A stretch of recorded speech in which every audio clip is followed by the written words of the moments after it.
Hey everybody, this is Chris Caston with Agrimodis. I just wanted to give a little introduction to what Agrimodis is and really just why am I doing this? I'm with this really cool group of people who's put together a really powerful program, but the knowledge we're obtaining is huge. It's everything. Where we've been in agriculture with this industry in a way is infuriating. I mean,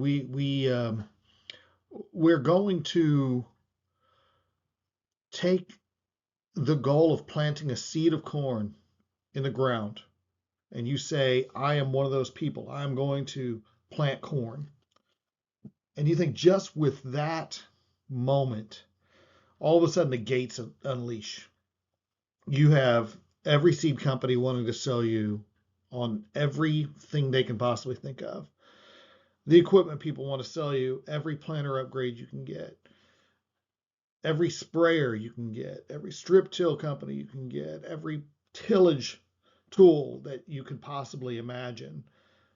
Enter in the grain carts and the combines and the grain storage and the people painting your grain bins and the dryers. And I mean, it just keeps going and going. And now we're not even to fertilizer yet.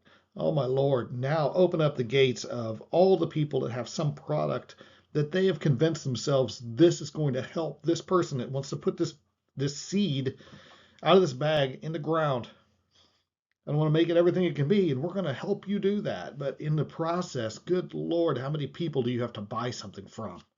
And it's just gotten worse as an industry that you have to run the gauntlet of 500 different people trying to sell you 500 different things to get a grain of corn to turn into a plant, and then you sell that back.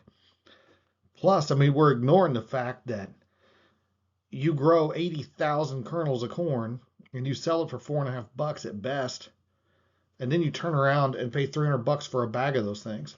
It's insane. It's nuts. So it's not easy. It's not easy being surrounded with a bunch of people trying to sell you stuff nonstop. So then enter soil testing, enter plant testing, and sap testing, and genetic testing, and PLFA, and all these different things. Like what? Because I want to grow a plant off of this little seed I just put in my ground. And I'm still missing five or six industries. We aren't even talking about insurance and grain marketing and government programs. It's insanity. All right. So, hat tip that you're even doing it. Now, what do we do with all this testing? What do you do with all these soil tests and all these plant tests? And what do you believe? What's right? That's why Agramotus came along, because we're going to put math to this. We're not selling you on emotion. We're not selling because we have a better seed coat, or we have a humic acid, or we have a PGR, or we have a coated fertilizer, or we have the best fungicide program, or we have the best rebate. None of that matters. All right? What we're trying to do is give you a way to analyze your crop and get feedback on how you did, what it's getting versus what the soil had in it, what it's getting versus what you applied, and just take it down to the simplest part of what we're trying to do. Let's listen to the plant that you just grew from the seed you put in the ground before we get so carried away with all the rest of it. And then we can better analyze how to make that better based on what the plant tells us. All right, so that's Agramotus.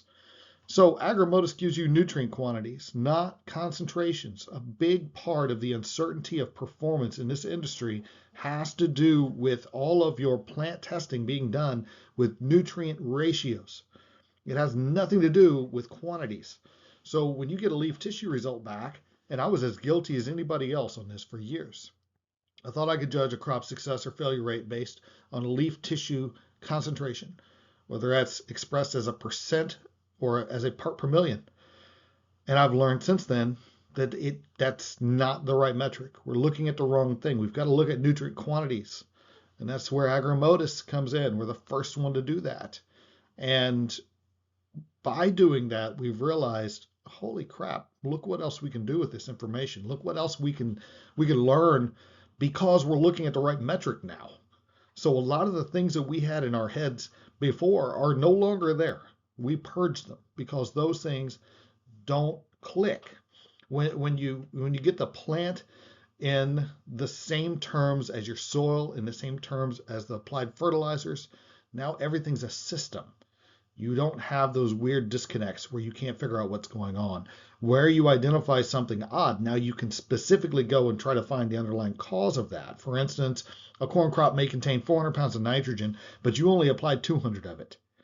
Well, 200 came from somewhere. The plant is telling you that. Where did it come from? Was it you didn't give a proper nitrogen credit to something? Was it your mineralization rate, or do you have a pool of nitrogen outside of where you've been quantifying in your soil? Any of those could be the case, or it might be something entirely different. But now you have a different question that directly ties to how much nitrogen you have to buy or apply. So you can use that to your advantage. Right, so there's a lot of ways Agrimodis testing gets very intriguing, and we are specifically corn in the way of setting targets and telling you, like, based on a crop result, a test that you get back. Are you high? Are you low? Are you on target? What's your yield trajectory? What's that range looking like? But you can do this testing on everything. I do it on beans. I can do it on cover crops. We don't have the targets set yet. We're working on targets for different crops. So we have that for corn. But you can still look at your biomass accumulation for any crop. It's just a different way of looking at things, all right? And you can look at how different zones, different hybrids work, a lot of different ways this can be applied. Areas of disease pressure versus areas where you don't see it. So we've even had instances where somebody wanted to see the difference underneath the planter versus the wings of the planter, because they knew that there was a weight distribution problem. They wanted to see what a yield impact was. So again, the questions are what are changing. The data tells you some very intriguing things. Your application is endless for this. So who uses this? Sometimes I get the statement from people that this is way over my head. I don't want it to be over your head. This is from everybody from the grower up. I've got students using this. I've got researchers using this, companies using it, sales agronomy unit using it, but it's grower centric. The person that will benefit the most from this is the person who is responsible for buying inputs and for growing that grain and trying to sell it, right? The people supporting that effort are in the circle too. So what it's not designed to do is somebody that wants to increase their sales of some product somewhere, and they want all the tests to show that your product is the best. Well, it's not going to tell you that.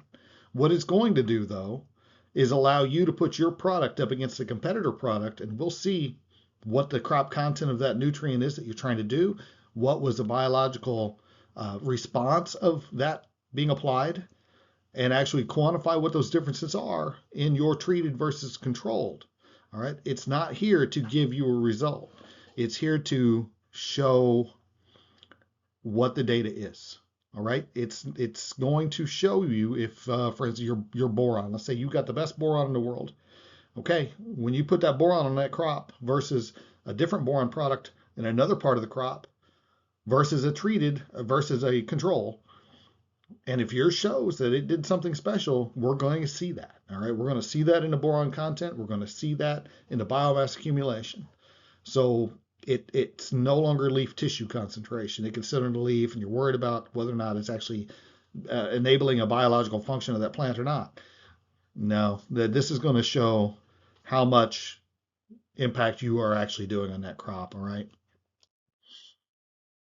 What do you do? How do you get involved with this? Well, Agramotus sampling is whole plant sampling. You cut the plant off at the soil level, just kind of wipe the dirt off the bottom of that stalk, cut it up, put it in like a grocery style paper bag. You'll get into our software program. I'll show you that submittal process here in just a second.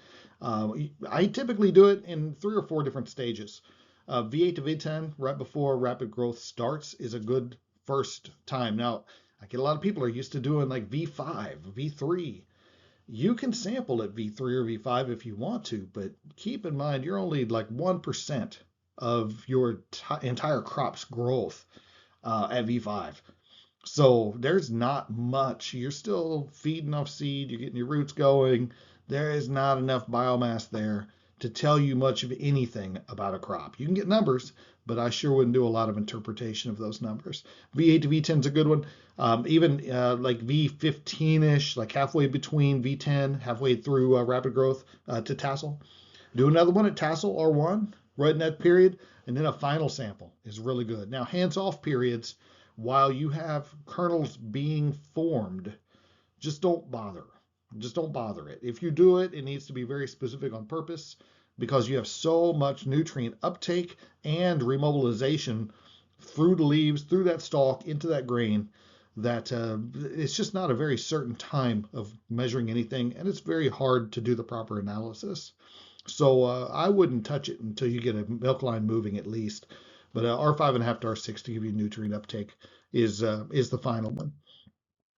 Here is the submittal form. When you log into Agramotus in our software, we'll get your fields in there. You'll be able to create plant test submittal events. This form can be printed out right from our software. You put that in with the plant sample that you take, send it to one of our partner labs, which we have them spread around the country, and that list is growing. And then the results come back through our Agrimodis platform. And it'll look like this. You'll have all of the nutrients that were analyzed by the lab will be graphed for you of the goal that you have set for your particular field, and we'll do the work on the nutrient goals based on the information you give us for the field, and then how your sample came back.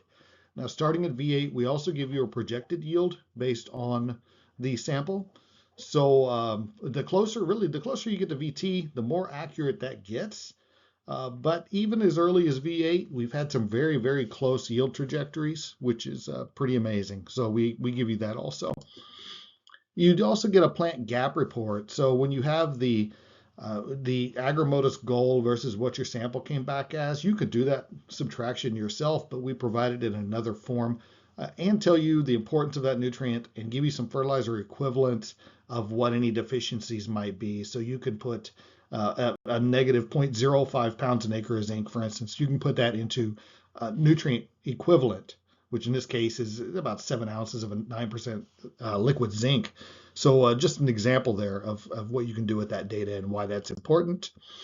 For the last sample, you have grain fairly fully formed. I mean, you're probably 95% formed by the time you take that last sample. Plus, there's some physiology at the end that I won't really get into, but you are basically done, okay? I could argue your grain weight at R5.5 and your grain weight that you would run at 15.5% are going to be about the same.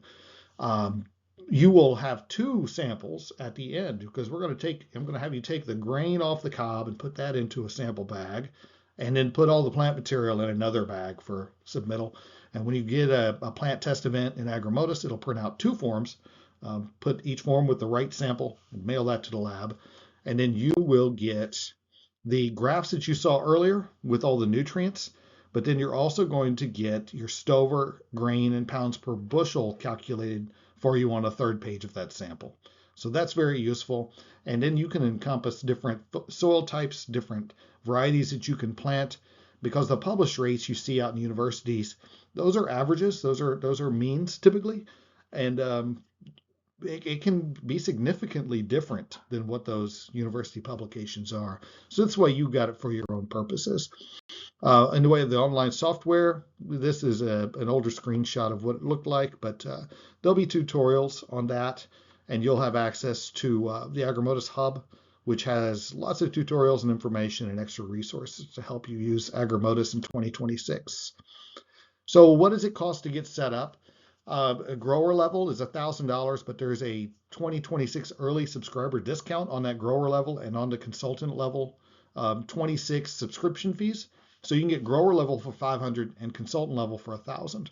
So that's just the number of farms, growers, fields that you're putting in there. Obviously, a grower is going to be for his own farms and fields. Consultant would have multiple growers, so a little bit more capability of reporting on that one. And business levels, we start at 2,500 because it's really case by case, depending on scope of projects we work with, whether it's university, whether it's somebody using checkoff dollars or something. So that's really piece by piece, but it starts as low as 2,500 for businesses. Plant sampling costs are pretty much $80 flat rate. There's very little waiver off of that unless something is just highly different about a particular lab that we aren't in play with yet versus when we get in season. because we are adding a few more in. But as of now, it's $80 across the labs that we work with as of April. Our 5.5 to R6 samples are 2 samples, like I said earlier, but it's 145, not 160, because we don't have to do as much processing on that grain like we do the plant. So we can give you a little bit of a uh, price cut there. All right. I think that's very competitive to leaf tissue, being that leaf tissue, you have to next day air and do all this crazy stuff. You don't have to do that with Agramotus tests. Once you cut that off the ground, it pretty much dries out the bottom of that. And unless it sits and gets moldy in a pile, you can accumulate those across 3 or 4 days and mail them all in at one time. You just sit down, cut them up, put them in bags, get everything put into the software program, send it off in one batch. And there's no next day requirements or anything like that. Okay. Compared to SAP, we are, in my opinion, considerably cheaper than SAP testing and much more reliable. They're still dealing with nutrient concentrations. They're not showing you quantities. They're susceptible to the same error and lack of correlation to yield that leaf tissue is. Turnaround time is more similar to SAP than it is tissue. Leaf tissue, they can take little holes out of the leaf with a hole puncher, dry them, and report those back like next day. We're having to take that entire plant, homogenize it after drying it, and that takes 7 to 10 days. The bigger the samples get, the longer it takes to the lab, but typically 7 to 10 days once the sample's received, you'll get your results back via Agrimodis. All right. So my name is Chris. I'm Chris Casson at agramotus.com. You can also email info@agramotus.com if you would like to get more like generic response. So you can talk to me. The landing page is agramotus.com. There's not a lot of extra info. I think this is probably more informative than our landing page. But we'd love to have you join us. And thanks for your time watching this.